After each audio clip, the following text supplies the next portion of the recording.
So, Isobel Buchanan, you're now Bath Opera's new Honorary Patron. How do you feel about that? Thrilled. I'm really delighted, especially since I live in Bath, and so it's something local to me, and I can be kind of hands-on as much or as little as required. Thank you.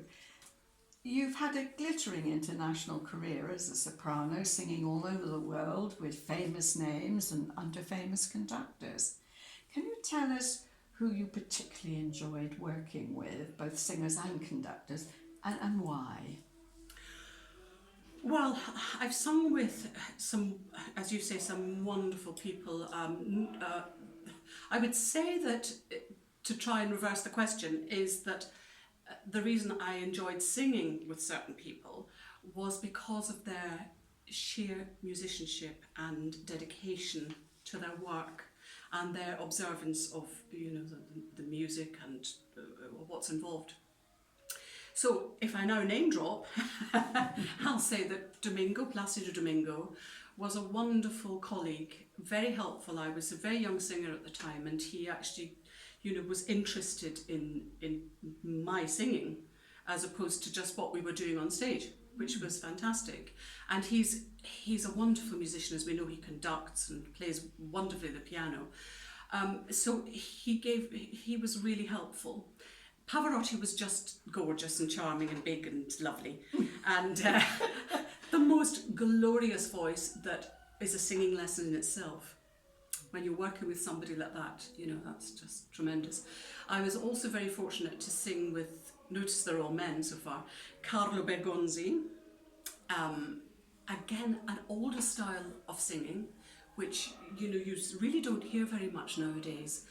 And that gave me another insight into how you could express, well, it was Donizetti, so that period of music, which he sang in, I would say now, an old-fashioned style, but it was so illuminating, it was wonderful.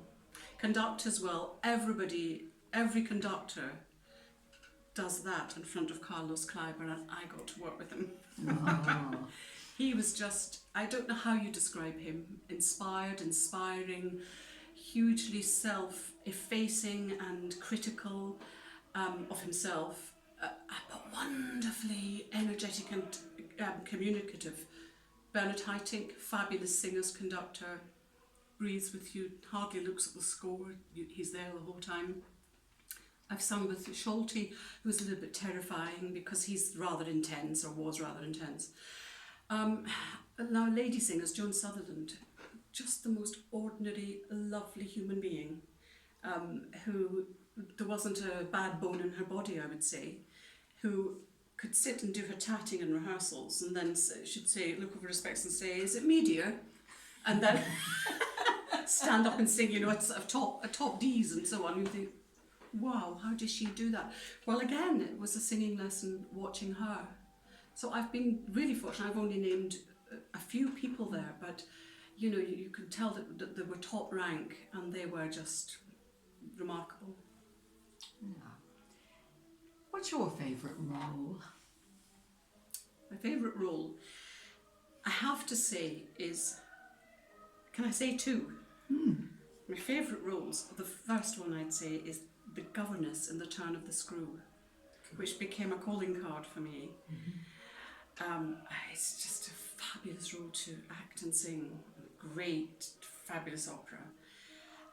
But I suppose I would have to say Pamina. It was the first role I ever sang with Richard Bonning conducting, and from then on, that really did become my calling card. It was I made my British debut, my German debut, my American debut singing that role, and it is glorious. It's a beautiful role to sing. Thank you. You were very young when you were swept off to Australia by Joan Sutherland. What advice would you give, say, to a 17-year-old smitten by musical theatre to persuade them to take the opera route rather than musical theatre? Quite interesting, because I have actually taught a couple of girls who were absolutely dead certain that they wanted to do the musical theatre route. And you can kind of see why, because it allows a certain freedom and, you know, get up there and sing. But once I introduced them to a more classical style of singing, and that you could actually have a similar experience with classical music and opera, they completely converted to the idea. But it did take, for one girl, it did take a bit of persuading, because she kept saying, I really want to keep my musical theatre still. And I said, well, the only thing is, it's difficult to do both. Really, vocally speaking, it's not wise to do both. So choose your pick, because it's, you know, we've heard some opera singers do the crossover thing, and it's a bit, you know, so, but it's with a lot of persuasion, and sometimes not. Sometimes as soon as that's open to them and revealed, the idea of singing opera becomes absolutely, you know, that's what I want to do. How do you think that opera companies, and in particular Bath Opera, can make opera more accessible to young performers and to young audiences? I think we need to get into the schools somehow. I think we need to find, through the education programmes, we need to find a way of introducing the kids to opera so that they're not absolutely bowled over by the idea of people making these funny sounds, you know. Tell them, explain to them what the story is. And you can actually involve them by getting them to act out the little scenes, or to write the little version of it, you know. Get them involved, get them interested, and I think hands-on in some way. And, you know, and obviously invite them. If we can invite them to a rehearsal, for example, organise that, I think that kind of thing, you know, I think the big opera companies already do lots of that, but it takes quite a bit of coordinating. Yes. There's a lot of pressure on schools to do so much now. Absolutely, yes.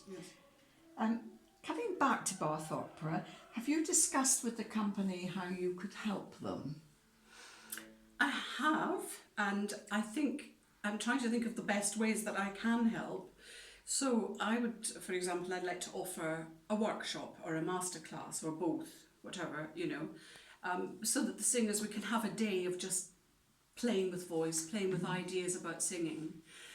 Whether that becomes something that the public pay for, or it's just a private thing for us in Bath Opera, the events like that where we can have little satellite days where you know, it's not all about coming to rehearsals and producing the opera, but you know, exploring other avenues. And I think I'm not quite sure how else I can help, but I'm more than willing.